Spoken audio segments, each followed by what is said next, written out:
ধ্বংসাত্মক অর্থনীতির দিকে এগিয়ে যাচ্ছে। খুবই ভয়াবহ একটা সিগন্যাল, সংকেত দিচ্ছে আমাদেরকে।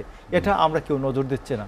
আমার মনে হয় যে প্রধানমন্ত্রী উনি যে কোনোভাবে তো রাষ্ট্র চালাচ্ছেন, আছেন তো এখানে, কিন্তু উনি যে এই ঋণ করে আবার ঋণ করে ঋণের কিস্তি দেওয়া, এই চক্রের মধ্যে যে দেশকে নিয়ে যাচ্ছেন, এটার পরিণাম ভয়াবহ। মোশাররফ ঠাকুর যেটি আবু জায়েদ আল মাহমুদ মাখন সরকার বলছিলেন যে দুর্নীতিকে ধামাচাপা দিতে আমরা অনেকের নাম দেখি, বিশেষ করে প্রশ্নপত্র ফাঁসে আবেদ আলী সহ 17 জন যে গ্রেফতার হয়েছেন, আপনি জানেন সে বিষয়টাকে আড়াল করার জন্য আন্দোলনগুলোকে অনেক বেশি সামনে নিয়ে এসেছে, এটা তার একটি ধারণা। আজকে সারাদিন একটা বিষয় আলোচনা হচ্ছিল, 56% কোঠা আর 44%-এর কত পার্সেন্ট ক্রেতা, 44%-এর কত পার্সেন্ট ক্রেতা, মানে আবেদ আলী অ্যান্ড হিজ সিন্ডিকেট, আবেদ আলী গং, এরা এই যে 44%-এর কত পার্সেন্ট ক্রেতার কিনে চাকরিতে ঢুকেছে। এই গভর্নমেন্ট গত 15 বছরে আপনি দেখুন, আমরা এতদিন যে পিএসসি যে ভিতরে ধ্বংস হয়েছে, এটা তো আমরা বিশ্বাসই করতাম না, টেরই পাই নাই আমরা। বিচার বিভাগ, এটা অলরেডি বিচার বিভাগ বিতর্কিত। এই যে কি বলে, তত্ত্বাবধায়ক সরকার বাতিলের পরপরই বিচার বিভাগকে একটি রাজনৈতিক ইস্যুতে বিচার বিভাগকে জড়িত করে বিচার বিভাগকে বিতর্কিত করে দেওয়া হয়েছে। আপনি প্রশাসনে ডিএনএ টেস্ট করে করে নিয়োগ দেওয়ার ফলে এই প্রশাসনের প্রতি মানুষের আপনি যে আচরণ, এই প্রশাসনের আপনি দেখেছেন যে বিভিন্ন গ্রামীণ এলাকায় ইউনো সাহেবদের কি ব্যবহার, তারপর কৃষি কর্মকর্তাদের কৃষকদের সাথে কি ব্যবহার আসছে পত্রপত্রিকায় মাঝে মধ্যে। এইগুলো হচ্ছে ডিএনএ টেস্ট করে যখন বলা হয় যে সরকারের লোক তোমাকে নিয়োগ দেওয়া হলো, তখন সে আর পাবলিক সার্ভেন্ট থাকে না। এইসব কারণে এইগুলো তৈরি হয়েছে।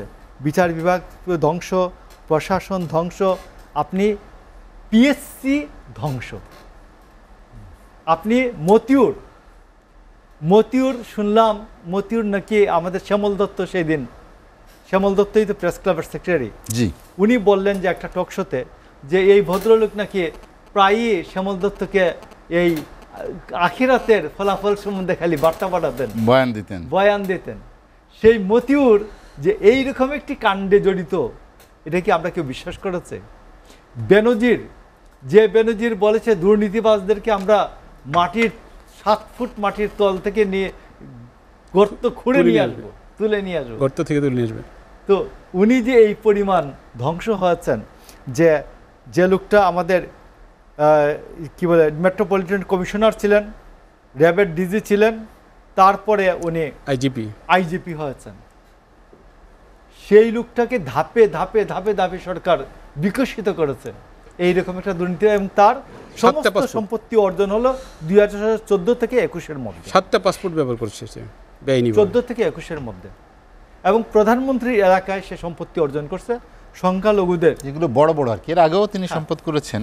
তো এই যে অবস্থাটা আমি আপনাকে বলি যে এটা একদিনে তো আর হয় নাই, এটা আজকে বাংলাদেশে, আমি জানি না সরকারের পেছনে কোনো সরকার আছে কিনা যারা ইচ্ছাকৃতভাবে এই সরকারের মাধ্যমে আমাদের সকল প্রতিষ্ঠানগুলিকে ধ্বংস করে দেওয়া হচ্ছে। প্রতিষ্ঠান ধ্বংস হলেই গণতন্ত্র দুর্বল হবে, গণতন্ত্র দুর্বল হলেই রাষ্ট্র দুর্বল হবে, রাষ্ট্র দুর্বল হলেই এই রাষ্ট্র একসময় ব্যর্থ রাষ্ট্রের দিকে এগিয়ে যাবে। আমি জানি না এই ষড়যন্ত্রের দিকে বাংলাদেশ এগিয়ে যাচ্ছে কিনা, যে ব্যর্থ রাষ্ট্র হওয়ার দিকে এগিয়ে যাচ্ছে কিনা। আপনি দেখেছেন প্রধানমন্ত্রী আজকে চায়না থেকে ফিরবেন, রাত্রে উনি রওনা দেবেন। তো সেখানে চায়নায় যে বিষয়টা হচ্ছে 5 বিলিয়ন মানে $500 কোটি তারা চায়না ইয়েনের ঋণ দিতে চেয়েছে। তো ইয়েনের ঋণটা আনবেন কেন? ইয়েনের ঋণ আনবেন এই জন্য যে চায়নার যে ঋণ এবং কিস্তি আছে এইটা ইয়েন দিয়ে পরিশোধ করবেন কথাটা, আর চায়নার কিছু কাজ দিবেন এখানে, বাকিটা যে ইয়েন থাকবে এইটিতে চায়নাকে কিছু ঠিকাদারি কাজ দিবেন। এই চায়নার 5 বিলিয়ন, এর আগে চায়না 6.1 বিলিয়নকে সে 23 বিলিয়ন বিল করছে। এখন ওদের যে কিস্তি এবং সুদ, এটাকে 5 বিলিয়ন দিয়ে একটা অংশ সুদ করবেন, আর বাকি অংশটুকুন যেটা থাকবে 5 বিলিয়নের, ওই অংশ দিয়ে চায়নাকে এখানে একটা ঠিকাদারি দেবেন। রাষ্ট্রের অবস্থা হলো এই যে আমরা একটা বাটপাড়ি অর্থনীতির দিকে এগিয়ে যাচ্ছি। বাটপাড়ি অর্থনীতিটা এইরকম, গ্রামে দেখবেন কিছু লোক ঋণ করে আবার ঋণ দেয়।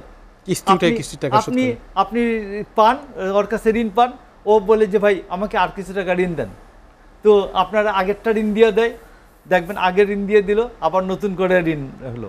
তো এই যে আমরা যে একটা অর্থনীতি, একটা আত্মঘাতী ধ্বংসাত্মক অর্থনীতির দিকে এগিয়ে যাচ্ছে, এটা কিন্তু খুবই ভয়াবহ একটা সিগন্যাল, সংকেত দিচ্ছে আমাদেরকে।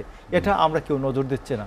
আমার মনে হয় যে প্রধানমন্ত্রী উনি যে কোনোভাবে তো রাষ্ট্র চালাচ্ছেন, আছেন তো এখানে, কিন্তু উনি যে এই ঋণ করে আবার ঋণ করে ঋণের কিস্তি দেওয়া, এই চক্রের মধ্যে যে দেশকে নিয়ে যাচ্ছেন, এটার পরিণাম ভয়াবহ। Design, elegance, beauty. Sir pack করে দিব স্যার? হ্যাঁ, এতটুকুতেই হবে। সেরা পণ্য সবার জন্য।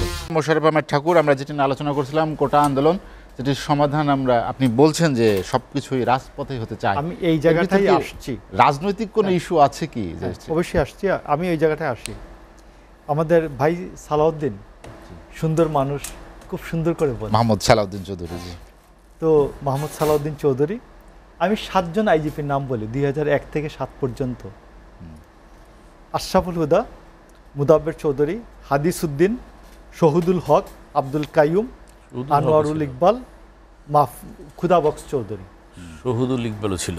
এই 8 জন আইজিপি, তার মধ্যে হাদিস উদ্দিন সাহেব একদিনের জন্য ছিল। এই 8 জন আইজিপির সম্মিলিত সম্পদ আমাদের বেনজির আহমেদের 100 ভাগের 1 ভাগ হবে না। 8 জন আইজিপির সম্মিলিত সম্পদ এক বেনজিরের 100 ভাগের 1 ভাগ হবে না। জাস্ট এটা দেখবেন। নাম্বার 2 আসি, আপনি দেখুন সংবিধানের 15 অনুচ্ছেদ, আমি বলি অনুচ্ছেদটার নাম সুযোগের সমতা। 15 অনুচ্ছেদে বলা হয়েছে, 15 অনুচ্ছেদে বলা হয়েছে মুক্তিযোদ্ধাদের সামাজিক নিরাপত্তার বিষয়টি রাষ্ট্র নিশ্চিত করবে। মুক্তিযোদ্ধাদের ভাতা প্রদান করা হয়, মুক্তিযোদ্ধাদের মৃত্যুর পরে সালামি দেওয়া হয়, মুক্তিযোদ্ধাদের অন্যান্য ক্ষেত্রে রেলওয়ে টিকিট থেকে আরম্ভ করে অন্যান্য সব কিছুতে অগ্রাধিকার আছে। এগুলি হচ্ছে মুক্তিযোদ্ধাদের সামাজিক নিরাপত্তার সম্মান, এগুলির জায়গাগুলি নিশ্চিত করেছে রাষ্ট্র। 19 অনুচ্ছেদে আছে সুযোগের সমতা। আপনি 29 অনুচ্ছেদে দেখেন সরকারি নিয়োগ লাভে সুযোগের সমতা।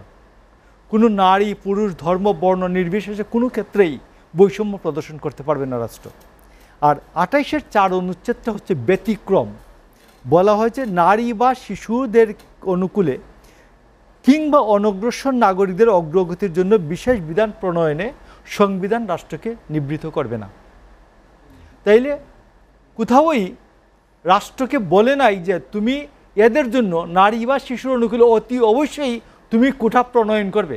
বলছে যদি রাষ্ট্র কোটা প্রণয়ন করে তাহলে না করবে না, সংবিধান না করবে না। এটা হলো স্পিরিট। এবং আপনি দেখবেন যে আসিফ নজরুলের একটা বই আছে সংবিধান বিতর্ক। সংবিধান বিতর্কের মধ্যে আমাদের 403 জন গণপরিষদের সদস্য ছিলেন, প্রধানমন্ত্রী সহ একজনও মুক্তিযোদ্ধাদের চাকরির কোটার প্রশ্নে কোনো কথা বলেন নাই। কথা হচ্ছে, আসুন, মুক্তিযোদ্ধারা কি অনগ্রসর জাতিগোষ্ঠী? অবশ্যই না, অবশ্যই না। তো সেই ক্ষেত্রে কর্নেল ওলি আজকে একটা বিবৃতি দিয়েছেন, তিনি মিট করেছেন গতকালকে। কর্নেল ওলি বলেছেন সন্তান সন্ততির চাকরির কোঠার জন্য যুদ্ধ করি নাই। তো আমার মনে হয় যে মুক্তিযোদ্ধাদের সন্তানরা কি কাপুরুষ যে তারা মেধার যুদ্ধে ভয় পায়? যে মুক্তিযোদ্ধারা জীবন দানে ভয় পায় নাই, জীবনের ঝুঁকি নিতে ভয় পায় নাই, আমাদের এই মাতৃভূমির জন্য, বৈষম্য নিরোধের জন্য, সমতার জন্য, equality, human dignity and social justice, সমতা, মানবিক মর্যাদা এবং সামাজিক ন্যায় বিচার, এই 3টার জন্যই তো যুদ্ধ করেছি আমরা। এই তিনটার জন্য যুদ্ধ করতে গিয়ে যদি বৈষম্যহীনতা বা সমতার জন্য যুদ্ধ করতে গিয়ে যদি মুক্তিযোদ্ধার সন্তানরা মুক্তিযোদ্ধার যদি জীবন দিতে ভয় পায় নাই, সেই মুক্তিযোদ্ধার সন্তানরা আজকে মেধার যুদ্ধে অবতীর্ণ হতে ভয় পাচ্ছে, আমাকে এটা বিশ্বাস করতে হবে? আমি বিশ্বাস করতে চাই না। তো এই জন্য আমি মনে করি মুক্তিযোদ্ধার সন্তানরা কাপুরুষ নন, তার মেধার যুদ্ধে যেতে অবশ্যই ভয় পাবে না। তো সবশেষে আমি বলি যে ওবায়দুল কাদের যেটা বলেছেন আজকে যে ছাত্ররা ক্লাসে ফিরে যাও, উনার এই আদেশ কেউ মানবে না, উনার এই আদেশ কেউ মানবে না। বরঞ্চ ওবায়দুল কাদের প্রধানমন্ত্রী এটা পরামর্শ দিতে পারেন যে অবিলম্বে একটা কমিশন করে দেন। না মানার কারণ কি? পিছনে কারো ইন্ধন আছে? আমি বলছি এটা 70 সালে মানে নাই, 69 সালে মানে নাই, 62তে আইয়ুবের রক্তচক্ষুকে মানে নাই। এইখানকার ছাত্র সমাজ এইটা যে যারা ক্ষমতায় তাকে এদের আদেশ না মানাটাই ওদের রক্তের মধ্যে আছে। তো সেই কারণে আমি বলি, আমার কথাটা শেষ করি আমি, অবিলম্বে একটা কমিশন করে দেন, কমিশন করে দিয়ে বলেন যে আমরা বললাম এইরকম একটা ফ্রেমে একটা কোটা নির্ধারণ করা হোক, মুক্তিযোদ্ধাদের একটু থাকবে, নারীদের থাকবে, অনগ্রসর জাতিগোষ্ঠী এবং প্রতিবন্ধীদের জন্য একটু কোটা রেখে ন্যায়সঙ্গতভাবে সবার সাথে আলাপ আলোচনা করে একটা কমিশন একটা কোটা সংস্কার করবে, নির্ধারণ করবে এবং কমিশন করে দিয়ে ছাত্রদেরকে বলেন যে আমরা কমিশন করে দিলাম, এই কমিশন যে সিদ্ধান্তটা দিবে তারপর আমরা এটা মেনে নিব, নির্বাহী বিভাগ এটা বাস্তবায়ন করবে, তোমরা ঘরে ফিরে যাও, আপনার আদেশটা তখন ছাত্র মানবে, এর আগে কেউ মানবে না। ঠাকুর, হাতে সময় নিয়ে আলোচনা শেষ করবো। আপনাকে অসংখ্য ধন্যবাদ।